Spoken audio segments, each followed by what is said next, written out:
What is up, guys? Wrestling Premiere is here. Another TNA video I'm hyped for. I wanted to do this one for a couple of months now. And ever since I started the Kurt Angle videos, from TNA, I thought it's a good idea because of the fact that not many wrestlers get to hoist every title in their promotion. Angle, he was the best wrestler in the world at the time, and it was an impressive visual. I don't know why they did it, but it happened regardless. Whether you like or hate it, you can't deny that it makes for a memorable moment, so there's that. He had been in TNA for nearly a year at this point and was doing very well, he was very comfortable there, and even though he had his issues outside the ring, inside the ring, he didn't miss a single beat. As a matter of fact, he was performing not at 100%, but at 110%, hell, maybe even 150% while we're at it. He was just focused on being the very best at this point, simple as that. Now, how did this happen? Well, let's get into it. As sacrifice, Kurt Angle managed to steal the World Championship from Christian Cage and Sting. Well, technically. The way the finish was executed was controversial. When Sting tapped, he also managed to score the W on Christian. And one thing to know is that with the victory, Kurt Angle became the first ever TNA World Champion. This was in part due to the fact that TNA and NWA were no longer in business. With regards to Kurt Angle, he came out the following week and quickly spoke about the title victory, but Sting and Christian objected about the result. Sting, of course, had a reasonable explanation, but Captain Charisma claimed that when there's a questionable result, the title remains on his waist. Unfortunately for himself, Jim Cornette came out and straight up told him that he is no longer the world champion. That wasn't it, though, because Kurt Angle nor Sting weren't the champion in his eyes as well. Cornette wanted an undisputed champion, and this led to a King of the Mountain match featuring those three, and also including AJ Styles, Chris Harris, and Samoa Joe. About that match, Christian was on the brink of winning the belt, but Chris Harris speared him, leading to Kurt Angle becoming a 7-time world champion. After the match, his old rival Samoa Joe offered his hand, congratulating the victor, and as he's going for the handshake, Angle blasts him and hits the Olympic Slam, turning heel for the first time in TNA. Oh, that wasn't a heel turn? Well, later that week on Impact, he came out to celebrate his victory with a totally different attitude. First of all, Jim Cornette booked a tag team main event with huge stakes. The X Division champions got to team up with the TNA World Champion to face the tag champions. Whoever the winning team is hoists the other's belts. Upon hearing this, Angle told him to get his head straight out of his ass, and Cornette's reaction is like he saw Orange Cassidy or something. The reason why the new champion was complaining was because there was no celebration for his victory. He told him to go away in order to thank a few people, those being Kurt Angle, Sexy Kurt, Wrestling Machine, Olympic Hero, because without those people, the title win would be impossible. Angle turned on those fans, mocking them for supporting Samoa Joe, and Jim Cornette offered a very good rebuttal, telling him that he's being paid to wrestle, and he refused to pet and stroke him. He's not going to be putting him on a pedestal. So if Angle's as good as he says he is, well, he's defending the title next week. The opponents, they were Christian Cage and Rhino. Okay, I'm pretty certain you guys are familiar with this episode. It was memorable for one reason. You see, despite advertising a couple of matches that night, the World Championship match itself ran through the entire episode. One thing to mention is that Black Machismo wasn't the X Division champion. It was Samoa Joe, meaning Angle's got to team up with him. Before the match officially began, he showed respect to Angle by attacking him, and a bunch of the TNA wrestlers had to separate them, and because of this, Jim Cornette banned him from the arena. Angle was at a disadvantage, but still managed to stand tall in a gen.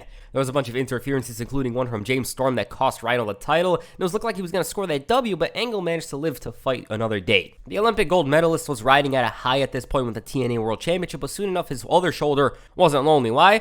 Well, down in Japan, Antonio Inoki wanted to have a huge match for his promotion, IGF. He wanted to book Kurt Angle in a match against the IWGP Heavyweight Champion Brock Lesnar. In regards to that match, Angle managed to force Lesnar to tap, capturing his second World Championship. Well, technically, because the title itself under New Japan was classified as the third belt. But at this point in time, Angle had a title to flex on everybody. On the final Impact before Victory Road, the four men were forced to team up in that week's main event against Christian's Coalition. During the match, Angle refused to get tagged in. Joe went on a complete roll, dropping AJ and Christian like a bad habit, all while the world's champion was observing from the outside. Team 3D was putting in the work. Joe was trying to fend off the other two, and just as he's looking to wrap it up with a muscle buster, Angle chop blocks him, stealing the match for himself. Heading into the event, both men refused to trust each other with the match, especially Joe. Angle, on the other hand, was under the belief that Joe was jealous of him, and regarding the match itself, they worked together. At one point, they were in complete harmony, but then Angle accidentally blasted Joe, and he obviously didn't mean to, but it didn't matter because they hit the 3D. All of a sudden, Rick Steiner, of all people, pulled the ref out of the ring. He brawls with Devon, and Little Brother comes in and whacks Bubba. 1,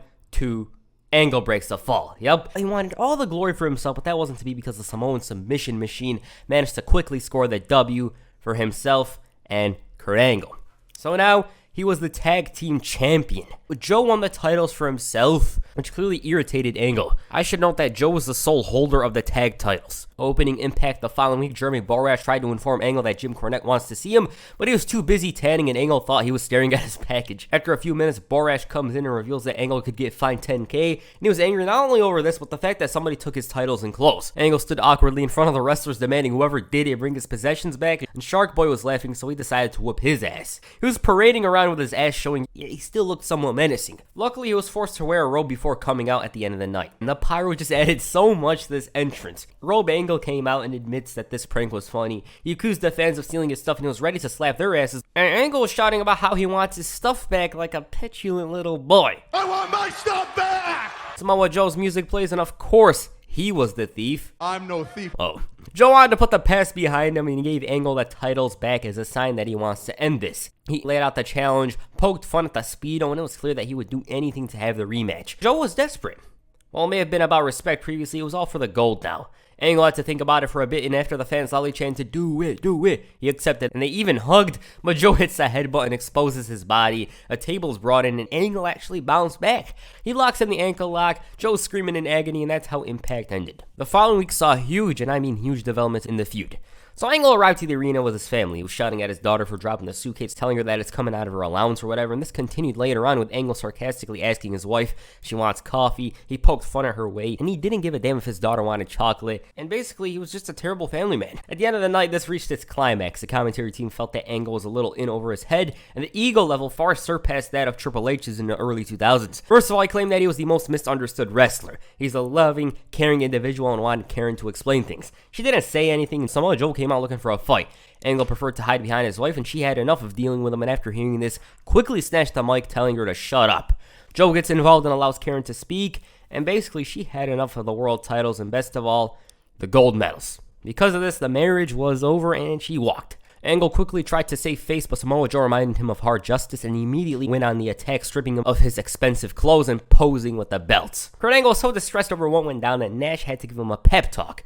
It was all going good, but Borash revealed that Joe's got a little surprise for him, and they were back to square one with Kurt Angle crying his eyes out. The guest ended up being his ex-wife. Joe invited her to hard justice in order for her to witness her ex-husband take a beatdown. Angle comes out a shell of himself, and gone was the arrogance, rather soreness was radiating from him. He demanded to talk with his wife. Joe allows, and this is when he does a complete 180 from when he was acting like previously. Angle wanted one more chance and even went as far as to go down on his knees. All the fans saw through it. Angle was smart, telling her that it's for the kids, but Karen made up her mind. Joe was completely ecstatic over the fall from grace that Angle endured. Everyone thought the segment was over, but Team 3D came out calling Joe a homewrecker. And they weren't out here to defend Angle, though. It was for the tag team titles. They were really pushing his buttons, and he stood his ground with both men, but Kurt Angle got involved, leading to a huge disadvantage. They locked him in the ankle lock, hit him with a few chair shots, a massive shot to the head, but the Steiner brothers run down there to make the save. Angle runs away, and the babyfaces stand tall. Now about hard justice, well, Borash didn't seem to mind his business, opening Samoa Joe's locker room door to discover Karen with Kurt. Well, John Cena's cousin.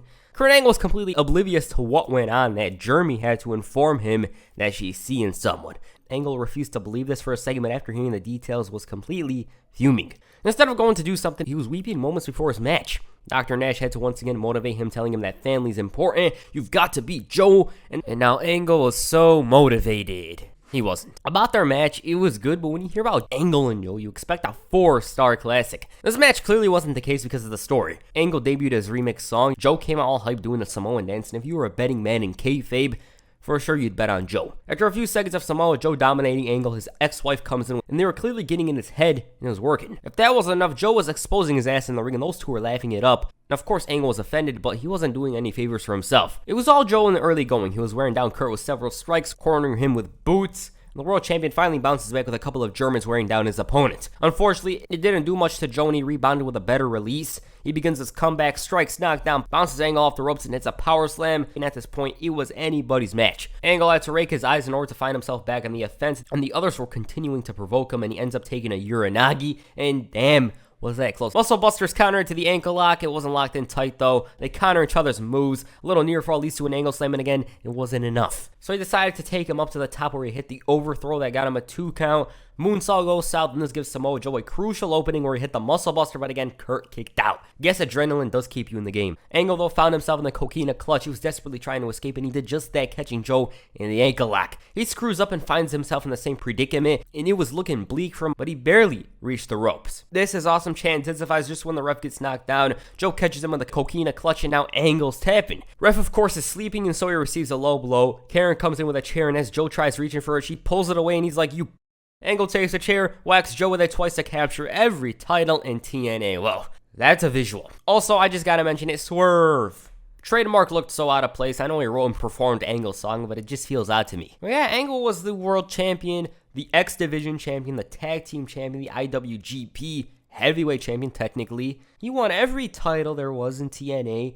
Add to that title, technically from New Japan. Now, many at the time didn't like the fact that Angle hoisted every title in the promotion when he didn't have to. He, of course, looked like a badass, so there's that. And come to think about it, I think those people would have appreciated it had Joe been the one who carried the belts. In my opinion, he had really questionable booking in TNA. The man couldn't have been bigger. He only has one world title in TNA to his name, one. It's a damn shame. Also, if there was one guy you'd have win every single title in the promotion, I'm pretty certain you'd probably say Kurt Angle. It led to a huge moment for Jay Lethal, so there's that. I'll continue this story without Angle lost the titles, the Sting feud, and of course the culmination of the Joe story. It was hilarious to see Kurt Angle running around with a Speedo, just complaining and whining like a baby, and just his heel character in general. I prefer not to have the whole marriage thing take over the storyline, but like I said, I was entertained by it, so there's that. And that's the first video. Make sure you hit a coquina clutch on the like button, and perhaps the Angle slam on the subscribe button. Peace, I'm out.